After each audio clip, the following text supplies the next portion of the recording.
My presentation is on artificial colors in foods.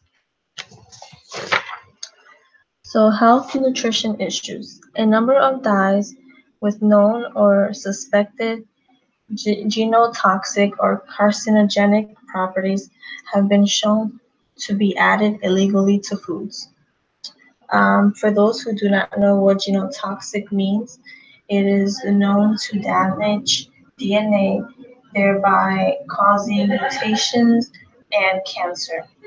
And carcinogenic are any substances that promotes the formation of cancer due to the disruption of cellular metabolic processes. Robust monitoring programs are required to assure that food is free from harmful colors. But what happens many times is that these regulations are not actually sustainable. And most importantly, food safety concern is in the field of food coloring is the lack of uniform regulations concerning legal food colors worldwide. Therefore, there is not like one set of standards, which can be very harmful because if one group of people thinks that they should be doing something a particular way, but the other group of people thinks that this is a better solution, really what could be happening is that there's a lack of communication and both parties could be missing something very important. Health nutrition issues. Possible links of artificial colors to hypertensive behavior, replacement of synthetic colors, presence of harmful illegal dyes. So synthetic coloring are artificial dyes and pigments that are derived from petroleum products and intended to last for years and years. Petroleum products, for example, are what we find in gasoline, heating oil, diesel fuel, lubricants, detergents, fertilizers, and these are all things that we would never think would be part of things that we eat in our daily lives. Um, just thinking about that should bring up red flags. The two main arguments.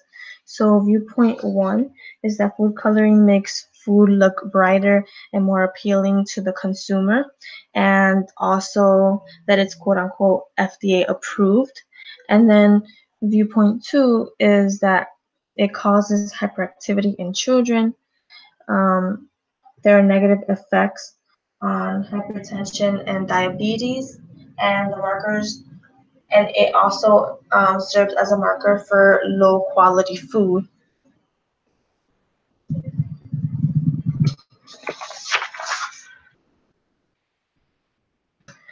Viewpoint one, so advertising. I read an article called The Impact of Color in Marketing. So the findings show that color can be used to increase or decrease appetite. People make up their minds within 90 seconds of their initial interactions with products. Moods and feelings are unstable. Colors play roles in forming attitude, so therefore, red and yellow attract attention and stimulate the appetite, while blue and green calm consumers. So therefore, the big idea is that we try to look for the foods that look pretty, that are bright, that catch our attention and catch our eye, because those are the things that we're attracted to, and those are the things that we feel that we have a craving towards. But at the end of the day, what could be happening is that you could just be harming yourself. So it's just like when we go and pick up an apple in the grocery store and we just look for the shiniest red apple. Viewpoint two, FDA ignores health issues. So this article was called Synthetic Food Colors and Neurobiological Hazards, the view from environmental health research. The argument, uh, the argument that synthetic food coloring contributes to hyperactivity in children. FDA being questioned and held a public hearing to review the evidence for these accusations.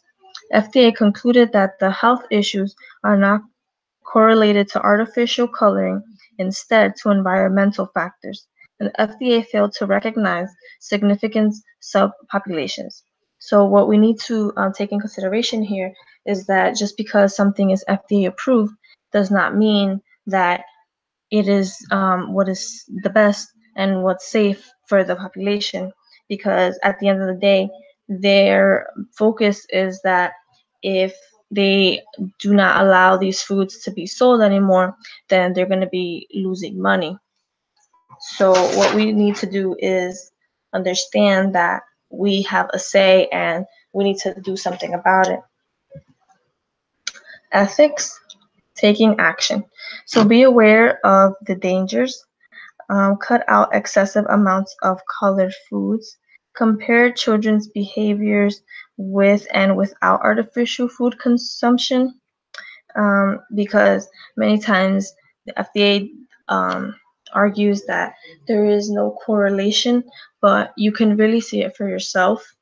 Um, the way how children behave when they're consuming these kinds of foods, and the way how they behave when they're actually consuming healthy foods. So we need to challenge the FDA and not be afraid to say, no, actually, you need to be taking this more serious. And also reach out to news reporters, because they're the ones that will help you get the word out there. Constraints, promoting and advertising products to the general public, which in reality will cause greater health issues in the future for cheaper prices. FDA claims that they are regulating artificial food intake, but just because they claim something does not mean that that is what's 100% true. It doesn't mean that we 100% try to discredit them, but there is information that they are trying not to speak of because they do not want this to affect the market. And then I have a short clip.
So, therefore, what we saw in that clip is that yes, it could be that food coloring is not the main cause of things such as hyperactivity in children, but it can be something that is triggering hyperactivity to occur in a child's life, and we can literally see the difference in the behavior of the child when in the video when they compare the two different ways of how the child was writing. You can tell that the first one is kind of like all over the place, and then the second one is more organized and it's more it's readable actually. So these are small things that we need to consider because we're hurting our children, and in their youngest years is when they're developing, and these issues could be harming them even more in the future. And then some political factors, food politics. So polit- politic as politic aspects of production, control, regulation, inspection, distribution, and consumption all has to do with political factors. So this article, a neglected issue, the politics of the food we eat. Politicians need to be aware of the fact that animal agriculture is a contributor to climate change and our planet's most significant environmental problems.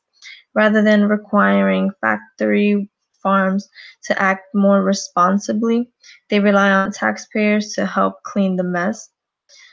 So therefore, the issue is that many times farm workers are getting blamed for the way how they are um, creating food, the steroids, like things that they put in food while it's developing, and really that's not the issue because these farm workers are just they're doing their job and they're doing what they're being told. At the end of the day, there's someone that's above them telling them what to do. So what the issue is that we need to get to the root of the actual problem and try to break down that system from the top, because the person all the way at the bottom really has a limited amount of say in what actually can be done and how this can be improved. They can say all they want, but at the end of the day, they're getting paid to do a job. Um, Farmers and ranchers are frustrated with taxes and regulations, um, looking for political candidates who are about the exploitation of farm workers and food inequality. So we need to find those people, and sometimes it's very difficult to find people that want to go against the social norms. But once you do find them, at the end of the day, it's helpful and it's worth the battle to fight for it. Clinical factors. So this article was food dyes linked to cancer, ADHD, allergies. So dyes carry risks of cancer, hyperactivity in children, and allergies. Food industry dumps over 15 million pounds of dyes, studies into the food supply each year. 3 of the dyes carry known carcinogens. So even the fact that it is a known thing that specific dyes have carcinogens, which, as I said before, carry cancerous traits in them, is crazy because we know that these things exist and we know that those things are there, but we're still using them. We're still giving them to our children. We're still giving them out to the public. Um, 4 can cause serious allergic reactions. New studies reveal that 7 of them contribute to cancer in lab animals, including brain, testicular tumors, colon cancer, and mutations. Some cultural factors. So this article was called America's Bizarre Relationship with the Color of Their Food. Marketers have helped shape ideas that what's quote unquote natural and what isn't. Many parts of the world where for much of human history food was a dull vision. Manipulating food's colors is now the norm. So Consumers will go for the apple that appears to be bright and shiny. Natural apples vary in color and often have dents and bruises. The idea of natural has been distorted. And I actually have an example of this last semester in one of my courses that I was taking. My professor brought in apples from her garden and she passed them around the room and no one took a bite. They circled right back to her and she um, asked the class, like, why did you not want any apples? And then pretty much no one wanted the apple because all the apples that she brought were dented, they had brown spots, they looked like they went through a struggle. And then once she cut the apple and one person took a bite and they realized how actually really good this apple was, then the whole class took a piece of the apple and was completely in shock to the fact that this apple was so good and it tasted so natural when on the outside it appeared to be rotten. Social factors. Immune reactivity to food coloring. During that during the past 50 years, the amount of dye synthetic dye used in foods has increased by 500%. Alarming rise of behavioral problems in children. Ingestion of food delivers the greatest foreign antigens loads that challenges the immune system. Artificial colors can be absorbed via the skin through cosmetic and pharmacological products, setting up society for a chain reaction of health issues.